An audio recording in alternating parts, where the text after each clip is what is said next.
ప్రేక్షకులకి నమస్కారం. గోపురానికి స్వాగతం. ఈరోజు గోపురంలో సాంప్రదాయాలు చెప్పుకునే ముందుగా మన ఇష్టదైవమైనటువంటి దుర్గాదేవిని స్మరించుకుందాం.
నవరాత్రి పూజ ఏ విధంగా చెయ్యాలి? ఎప్పుడైనా సరే నవరాత్రి దీక్ష చెయ్యాలి అంటే దంపతులిద్దరూ చేయటం విశేషంగా చెప్తారు. దంపతులిద్దరూ చేసినా లేదా విడిగా పురుషులు మాత్రమే చేసినా లేదా స్త్రీలు మాత్రమే చేసినా కూడా ఏం చేయాలి? తెల్లవారకే ముందే లేచి తలస్నానం చేసి, స్త్రీలైతే కాళ్ళకి పసుపు రాచుకుని అమ్మవారి కుంకుమ ధరించి ఆచమనం చేసి ఆ తర్వాత సంకల్పం చెయ్యాలి. కలశారాధన చేసినప్పుడు, కలశ స్థాపన చేసినప్పుడు దంపతులిద్దరూ ఉండి చేసుకోవడం విశేషం. అయితే బ్రాహ్మడి చేత ఇక్కడ అఖండ దీపారాధన ప్రారంభం చేయాలి. దానికి కూడా అఖండ దీపారాధన చేయటానికి కూడా మంత్రం ఉంటుంది. దానికి అక్కడ ప్రతిష్టాపన చేయాలి. ప్రతిష్టాపన చేసిన తర్వాత కలశ స్థాపన చేయాలి. కలశ స్థాపన చేసినప్పుడు అమ్మవారిని స్మరించుకోవాలి. ఏమని స్మరించుకోవాలి? అసలు సంకల్పం ఏం చేయాలి? ఈ నవరాత్రి దీక్ష చేయటం వలన సర్వ ఆపదల నుంచి మా కుటుంబంలో ఉన్నటువంటి వ్యక్తులందరికీ కూడా శాంతి జరగాలి, ఆ పూజ నిర్విఘ్నంగా సాగాలి అని 9 రోజులు దీక్ష నిర్విఘ్నంగా చేయాలి, విజయవంతంగా చేయాలని చెప్పేసి అమ్మవారిని ప్రార్థించాలి. ఆ తర్వాత కలశ స్థాపన చేసిన తర్వాత ఇక్కడ ఒక శ్లోకం కూడా ఉంది. అమ్మవారిని ఏ విధంగా ఆవాహన చేయాలి? జయంతి మంగళాకాళి భద్రకాళి కపాలిని దుర్గా క్షమా శివాధాత్రి స్వాహా స్వధా నమోస్తుతే ఆగచ్చ వరదే దేవి దైత్యదర్ప నిషోధిని పూజాం గృహాణ సుముఖి నమస్తే శంకర ప్రియే. జయంతి మంగళాకాళి భద్రకాళి కపాలిని దుర్గా క్షమా శివాధాత్రి స్వాహా స్వధా నమోస్తుతే ఆగచ్చ వరదే దేవి దైత్యదర్ప నిషోధిని పూజాం గృహాణ సుముఖి నమస్తే శంకర ప్రియే. ఇక్కడ మనకేం కనిపిస్తోంది? అమ్మవారిని పిలుస్తున్నాం. పిలుస్తూ ఏమని మనం కోరుతూ ఉన్నాం? మనకి క్షేమం కలిగించడమే కాకుండా మనలో ఉండేటువంటి రాక్షసత్వాన్ని, అహంకారాన్ని కూడా తీసివేయమని మనం ప్రార్థిస్తున్నాం. దైత్య దర్ప వినాశిని అంటే దర్పం అంటే అహంకారం, దైత్యులు అంటే రాక్షసులు.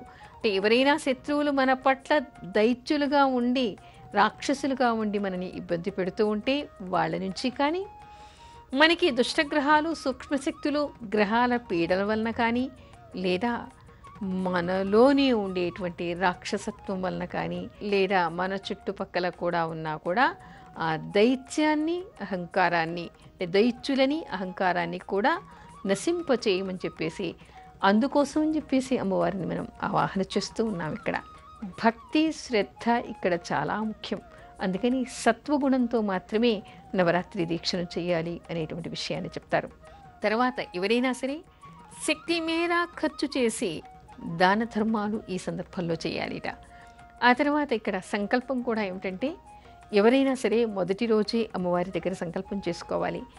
నేను ఈ 9 రోజులు ఉపవసిస్తాను అంటే 9 రోజులు కూడా భోజనం చేయకుండా ఉండి, నిరాహారంగా ఉండి, కేవలం పాలు పళ్ళు పూజ పూర్తి అయిపోయిన తర్వాత మాత్రమే తీసుకోవడం, ఆ తర్వాత విజయదశమి రోజు అపరాజిత పూజ చేసిన తర్వాత మాత్రమే భోజనాన్ని స్వీకరించడం. చాలామంది నియమనిష్టలతో చేసే వాళ్ళంతా కూడా దీన్ని ఆచరిస్తూ ఉంటారు.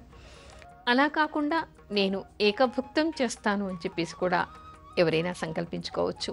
అంటే ఏకభుక్తం చేయటం అంటే ఇక్కడ మధ్యాహ్నం పూట పూజాధికాలు ముగిసి నైవేద్యం అయిన తర్వాత అన్న సంతర్పణ పూర్తి అయిన తర్వాత ఇంట్లో యజమానురాలు కూడా భోజనం చేయవచ్చు. ఒక పూట మాత్రమే భోజనం చేయటం అనేటువంటిది ఇక్కడ ఏకభుక్తానికి ఉండేటువంటి నియమం.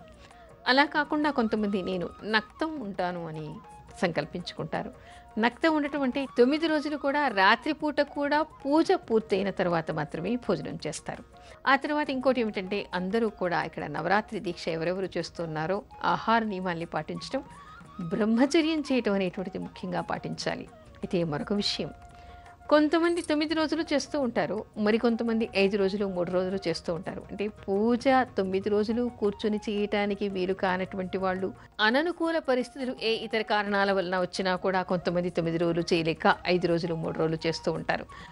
అలాంటి వాళ్ళైనా సరే నవరాత్రులు 9 రోజులు మాత్రం దీక్షగానే అంటే తినేటువంటి ఆహార పదార్థాల్లో నియమాలు పాటించడం కానీ లేదా బ్రహ్మచర్యం చేయటం కానీ తప్పనిసరిగా ఈ 9 రోజులు కూడా చేయాలి. నవరాత్రి పూజలు చేసేవాళ్ళు, చెయ్యనటువంటి వాళ్ళు, అంటే ఇంట్లో యజమానురాలు చేస్తుంటే కొడుకులు, కోడళ్ళు, కూతుళ్ళు, అల్లుళ్ళు, మనవలు, మనవరాళ్ళు ఇలా బంధువర్గం అంతా కూడా ఉంటుంది.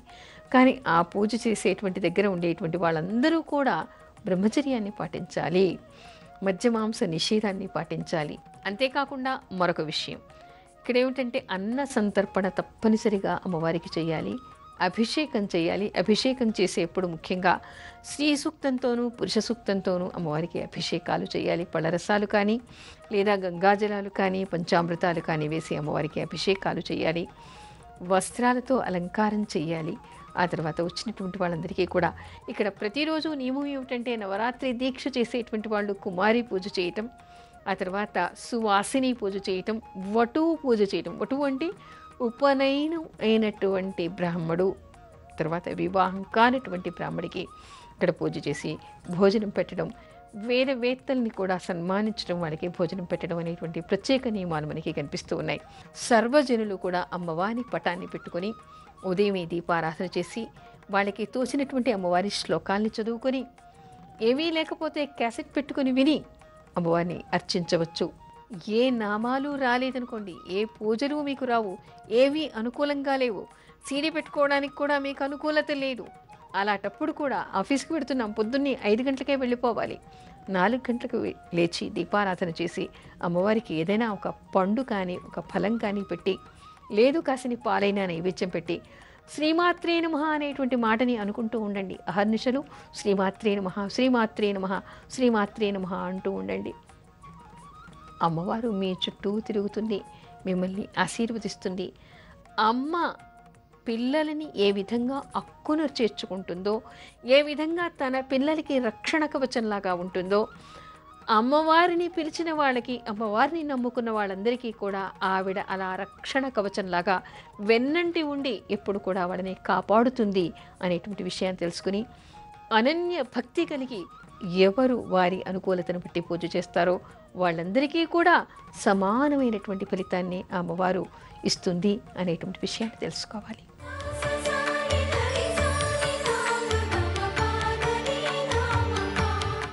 నవరాత్రుల్లో కుమారి పూజ ఏ విధంగా చేయాలి?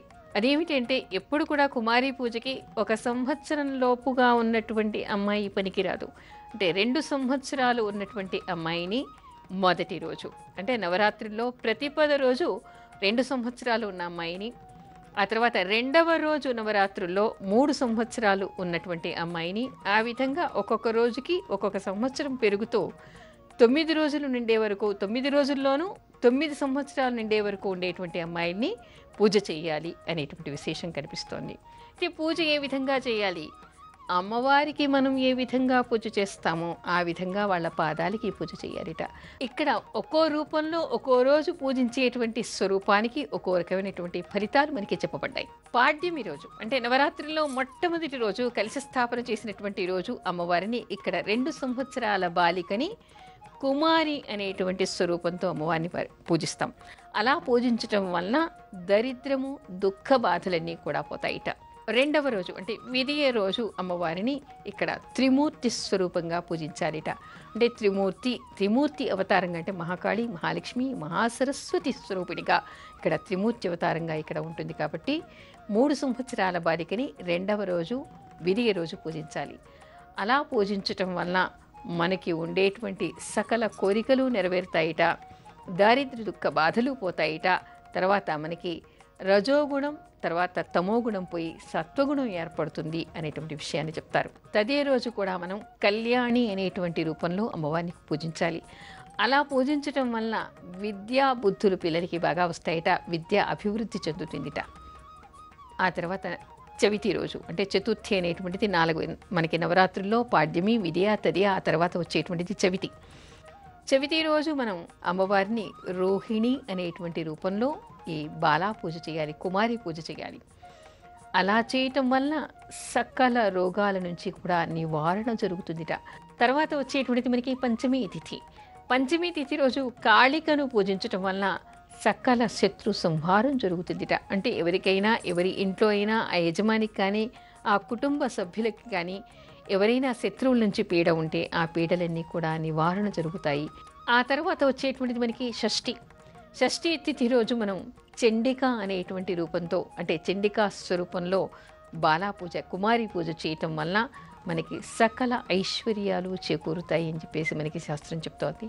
ఆ తర్వాత సప్తమి రోజు మనం ఏం చేస్తాం? మామూలుగా సరస్వతి పూజ చేస్తాం. అమ్మవారిని సరస్వతి స్వరూపంలో మనం పూజిస్తాం. అయితే ఇక్కడ కుమారిని మాత్రం శాంభవి అనేటువంటి స్వరూపంలో మనం పూజించాలిట. శాంభవిని పూజించటం వలన మనకి కావలసినటువంటి మనోభీష్టాలన్నీ నెరవేరుతాయిట, శత్రు సంహారం జరుగుతుందిట, విద్యాభివృద్ధి కూడా కలుగుతుందిట. శాంభవి వలన మనకి జరగనిదంటూ ఏమీ లేదు అనేటువంటి విషయం ఇక్కడ మనకి కనిపిస్తోంది.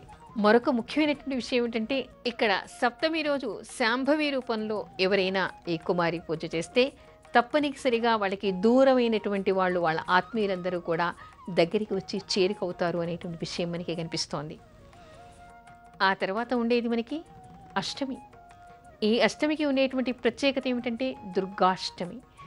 ఈ దుర్గాష్టమి రోజు కుమారి పూజ, దుర్గానామంతో మనం పూజ చేయటం ఇక్కడ మనకి విశేషంగా కనిపిస్తుంది. ఇంకో విషయం కూడా గమనించాలి. అయితే అందరికీ కూడా నవరాత్రి దీక్ష ఉపాసనా పరులే కాకుండా చాలామంది చేస్తూ ఉంటారు. నిత్యం కూడా కుమారి పూజ చేయటానికి వాళ్ళకి వీలు కాకపోవచ్చు.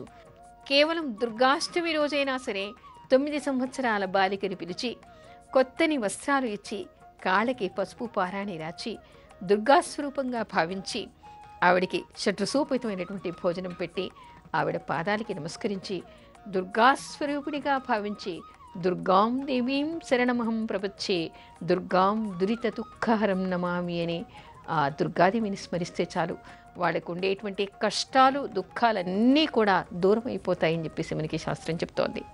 ఆ తర్వాత మనకి నవమి, మహర్నవమి రోజు మనం ఏం చేస్తాం? అమ్మవారిని దుర్గాస్వరూపిణిగాను, రాజరాజేశ్వరిగాను రకరకాల అవతారాలు, ఎన్నో గుళ్ళల్లో ఎన్నో రకాలుగా అవతారాలు వేస్తూ ఉంటారు. అయితే మహర్నవమి రోజు మాత్రం కుమారి పూజ సుభద్ర నామంతో చేయాలిట. భద్ర అంటే భద్రత కలిగించేటువంటిది, రక్షణ కలిగించేటువంటిది సుభద్ర. ఏ జపాలు చేసినా, ఏ మంత్రాలు చేసినా మాకు కష్టాలు తీరటం లేదు అనుకునేటువంటి వాళ్ళందరూ కూడా మహర్నవమి రోజు కుమారి పూజ సుభద్రానామంతో చేయటం వల్ల వాళ్ళకు తీరని కష్టాలన్నీ కూడా తీరిపోతాయి అని చెప్పేసి మనకి శాస్త్రం చెప్తోంది. ఆ తర్వాత మనకి విజయదశమి రోజు ఎవరైనా సరే 9 సంవత్సరాలు నిండినటువంటి అమ్మాయిని అపరాజితగా పూజించాలిట. ఎందుకంటే విజయదశమి రోజు అమ్మవారిని కూడా మనం అపరాజిత స్వరూపంగానే కొలుస్తాం. అపరాజిత అంటే పరాజితము లేనటువంటిది, గెలుపును మాత్రమే ప్రసాదించేటువంటిది. మరి ఇది విజయదశమి కదా. విజయదశమి రోజు విజయాలు పొందడం కోసం అని చెప్పేసి అపరాజిత రూపంలో అమ్మవారిని మనం స్మరిస్తూ ఉంటాం. అదేవిధంగా ఇక్కడ కుమారి పూజ కూడా అపరాజిత స్వరూపంలో మనం చేస్తే మనకి అన్ని విజయాలే ప్రాప్తిస్తాయని చెప్పేసి మనకి శాస్త్రం చెప్తోంది. అయితే ఈ సందర్భంలో మనం ఒక విశేషాన్ని మనం చెప్పుకోవాలి. అదేమిటి అంటే చాలామంది చాలా చోట్ల అమ్మవారి పూజ చేసే వాళ్ళందరూ కూడా తప్పనిసరిగా కుమారి పూజ, సువాసిని పూజ చేస్తూ ఉంటారు. అదేవిధంగా మనకి మధురై క్షేత్రంలో మధుర మీనాక్షి దగ్గర కూడా చేస్తారట. ఆనాటి నుంచి ఈనాటి వరకు కూడా ఈ పూజ కొనసాగుతూనే ఉంది. అక్కడ ఏం చేస్తారట, నవరాత్రుల్లో 9 రోజులు కూడా 108 మంది బాలల్ని పిలిచి నిత్యం కూడా 108 మందికి కుమారి పూజ చేస్తారట. కానీ వాళ్ళు మాత్రం 107 మంది బాలలను మాత్రమే పిలుస్తారట. అంటే 107 మంది బాలలు. ఇక్కడ మనకి 2 సంవత్సరాల నుంచి 9 సంవత్సరాల వయస్సులోపు ఉన్నటువంటి బాలల్ని పిలుస్తారు. కుమారి పూజ గుడి తరఫున అంటే గుడి ఆధ్వర్యంలో చేస్తారు. చేసి అందరికీ కూడా వాళ్ళకి భోజనాలు పెడతారు. వాయినాలు, తాంబూలాలు, తర్వాత వస్త్రాలు కూడా సమర్పిస్తారు. కానీ పంక్తిలో చూస్తే మాత్రం 108 మంది బాలికలు కనిపిస్తారట. అక్కడ వీళ్ళు పిలవనటువంటి బాలిక ఎవరు గుర్తుపట్టలేనటువంటి స్థితిలో ఉంటారట. ఎవరిని చూసినా కూడా పిలిచిన వాళ్ళు వాళ్ళకి తెలిసిన వాళ్ళలాగానే కనిపిస్తారట. ఆ తర్వాత అందరూ వెళ్ళి చూస్తే అమ్మవారి దగ్గర ఒక వాయనం కనిపిస్తుందిట. అంటే ఆవిడే స్వయంగా వచ్చి 108వ బాలికగా అక్కడ ఆవిడ కూర్చుని ఆ పూజలు ఆవిడ అందుకుంటుందిట. అంటే అంత ప్రత్యక్షంగా అక్కడ ఇప్పటికీ కూడా కనిపిస్తుంది అని చూసిన వాళ్ళంతా కూడా చెప్తూ ఉంటారు. ఇక్కడ కుమారి పూజ చేయటం అంటే ఏదోలే మేం భావించి చేస్తూ ఉన్నాం, అమ్మవారు వచ్చిందా, పెట్టిందా, తిన్నదా, మనకి తెలిసిన వాళ్ళ పిల్లల్ని పిలిచి మనం ఏదో భోజనం పెట్టి పంపించేస్తున్నాము అని భావించక్కర్లేదు. నిజంగా మనకి భక్తి భావన అమ్మవారి మీద ఉంటే తప్పనిసరిగా అమ్మవారు ఏదో ఒక రూపంలో వచ్చి మన దగ్గర మనం ఇచ్చేటువంటి భోజనాన్ని స్వీకరించి మనని అనుగ్రహించి పెడుతుంది అనేటువంటి విషయాన్ని తెలుసుకోవాలి.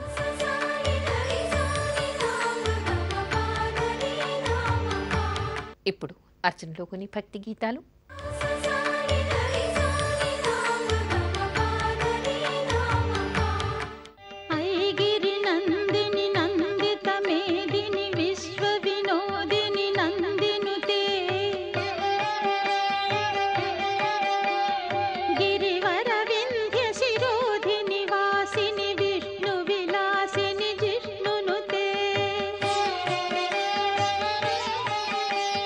भगवति हेशिति कंठ कुटुंबिनि भूरि कृते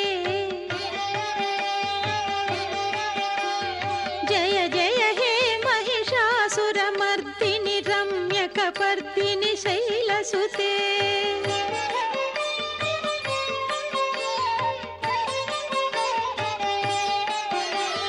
ऐ जगदम्ब कदम्बवन प्रियवास विलासिनि वासरते शिखरि शिरोमणि तुंग हिमालय शृंग निजालय मध्यगते मधु मधुरे मधु कैतव भंजनि कैटभ भंजनि रासरते जय जय हे महिषासुरमर्दिनि रम्यकपर्दिनि शैलसुते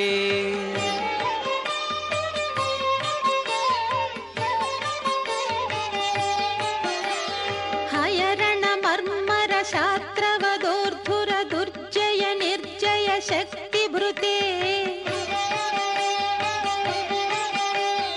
चतुर विचार धुरीण महाशिवदूत कृत प्रमथाधिपते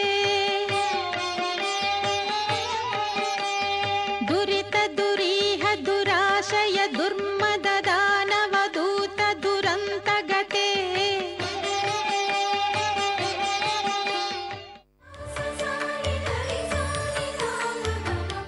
గోపురంపై మీ అమూల్యమైన సలహాలు మాకు మా చిరునామాకి కానీ మా ఈమెయిల్ ఐడికి కానీ తెలియపరచండి. మా చిరునామా గోపురం care of Zee Telugu, post box number 102, Khairatabad, Hyderabad 5,04,000. మా ఈమెయిల్ ఐడి gopuram.ztelugu@gmail.com. తిరిగి రేపటి గోపురంలో మరికొన్ని సాంప్రదాయాలు చెప్పుకుందాం. అంతవరకు సెలవు. నమస్కారం.